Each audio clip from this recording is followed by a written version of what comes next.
अस्सलाम वालेकुम।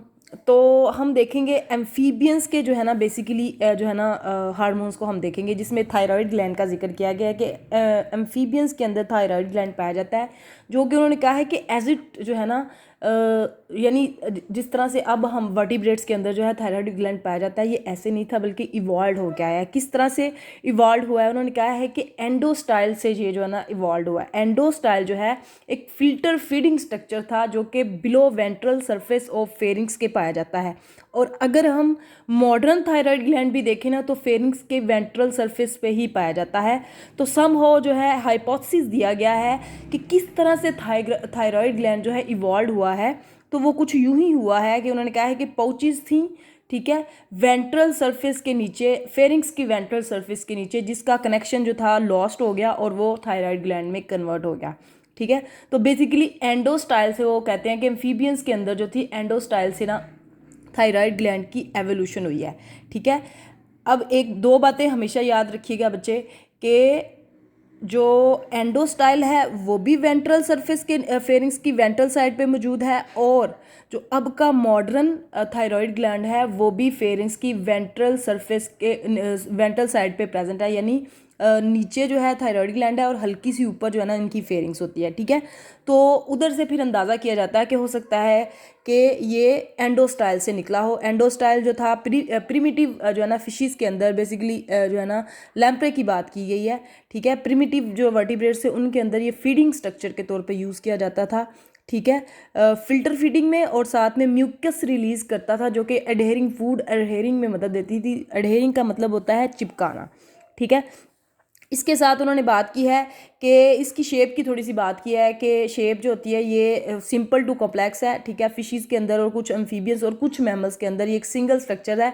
लेकिन अगर हम मॉडर्न जो है ना मैमल्स की बात करें या वर्टिब्रेट्स की बात करें, तो ये जो है सिंगल स्ट्रक्चर नहीं है बल्कि इसके साथ लोब्स भी पाई जाती हैं।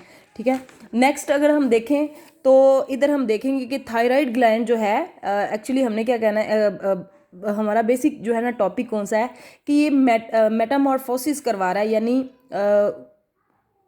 एम्फीबियंस को अडल्ट में कन्वर्ट करा रहा है। ठीक है, तो इसमें थायराइड ग्लैंड कैसे एक्ट कर रहा है? तो थायराइड ग्लैंड जो है उसकी दो फॉर्म होती हैं, थायरोक्सिन और ट्राईआइडो थायरोक्सिन। ठीक है, यानी इसकी दो सिक्रीशन है, T4 और T3। ठीक है, तो तमाम के तमाम जो दूसरे वाले वर्टिब्रेट्स हैं, ठीक है, जैसे कि हमने बात की थी कि एक ही ग्लैंड है तो मल्टीपल फंक्शन परफॉर्म कर रहा है। ठीक है, तो दूसरे वर्टिब्रेट्स में ये मेटाबॉलिज्म कराता है, ग्रोथ और टिश्यू डिफ्रेंसिएशन करवाता है। ठीक है, नेक्स्ट उन्होंने बात की है कि बेसिकली जो क्या होता है कि ये T3 की फॉर्म में प्रेजेंट होता है। ठीक है, क्योंकि T4 भी कन्वर्ट हो जाता है with the help of enzyme T3 में, जिसको उन्होंने डाई आइडोनेज इंजाइम का नाम दिया हुआ है। ठीक है, तो उन्होंने कहा है कि so T3 is major but T4 concentration is high in blood glucose. ठीक है, चाहे T4 से T3 बन जाता है लेकिन प्रीडोमिनेटली T4 ही ज़्यादा हमें मिलता है ब्लड के अंदर। लेकिन एम्फीबियंस की अब बात करेंगे कि एम्फीबियंस में थायराइड ग्लैंड का क्या रोल है।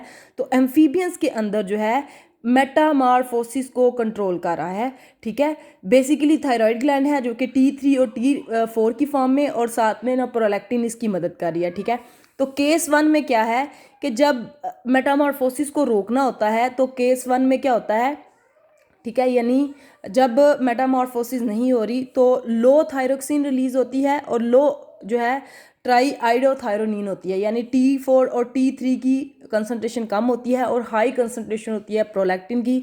जब इस तरह का सिनेरियो पाया जाए तो मेटामॉर्फोसिस नहीं होती। ठीक है, केस 2 में, और ये होता है इनकी लार्वल स्टेजेस के ऊपर। ठीक है, केस 2 में क्या है, जैसे ही जो है लार्वल स्टेजेस के अंदर हाइपोथैलेमस और पिट्यूटरी ग्लैंड जो है बनना स्टार्ट हो जाती है। ठीक है, तो वो फंक्शन परफॉर्म करना शुरू कर, जैसे ही हाइपोथैलेमस और पिट्यूटरी ग्लैंड फंक्शनल होते हैं तो हाइपोथैलेमस क्या करता है, थायराइड स्टिमुलेटिंग हार्मोन रिलीज करता है, साथ साथ प्रोलैक्टिन इनहिबिटिंग हार्मोन रिलीज करता है। ठीक है, जैसे ही ये दो सिक्रीशन जो है रिलीज होती हैं, ये अपना मैसेज लेके जाती हैं पिट्यूटरी ग्लैंड के पास। पिट्यूटरी ग्लैंड जो है रिलीज करता है थायराइड स्टिमुलेटिंग हार्मोन, और जिससे क्या होता है कि ये जो मेटामॉर्फोसिस है इसकी जो ह्यूमिडिटी वाला सिग्नल है ना वो रुक जाता है और मैसेज कन्वे किया जाता है कि अब जो है मेटामॉर्फोसिस करवाई जाए। ठीक है, आगे हम देखेंगे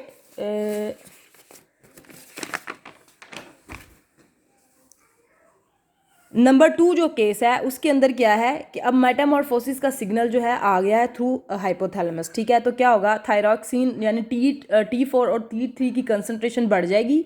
ठीक है, और प्रोलैक्टिन की कंसंट्रेशन जो है कम हो जाएगी और मेटामॉर्फोसिस हो जाएगी। ठीक है, इसके अलावा उन्होंने जो इसी पैराग्राफ के नीचे कुछ जॉ फिशेस की बात की है जिसमें उन्होंने अल्टीमो ब्रांकियल ग्लैंड की बात की है जो कि वेंट्रल टू एसोफेगस होता है, जो कि कैल्सिटोसिन रिलीज करता है जो कि ब्लड ग्लूकोज लेवल को रेगुलेट करती है।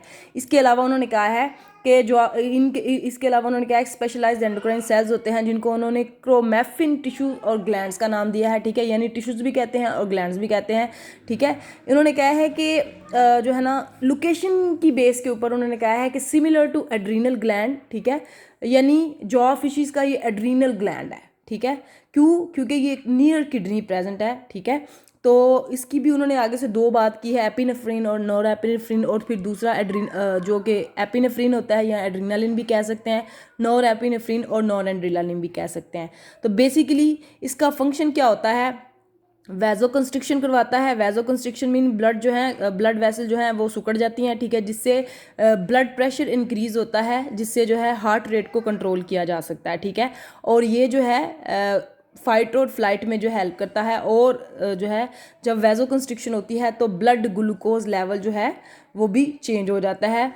ठीक है, इसके अलावा एज अ होल इधर बात की है कि ये जो है ना स्ट्रेसफुल कंडीशन में जो है ना मदद करता है। ठीक है, तो इट्स ऑल अबाउट एम्फीबियंस, और थोड़ा सा नीचे जो पैराग्राफ था। अल्लाह हाफिज़।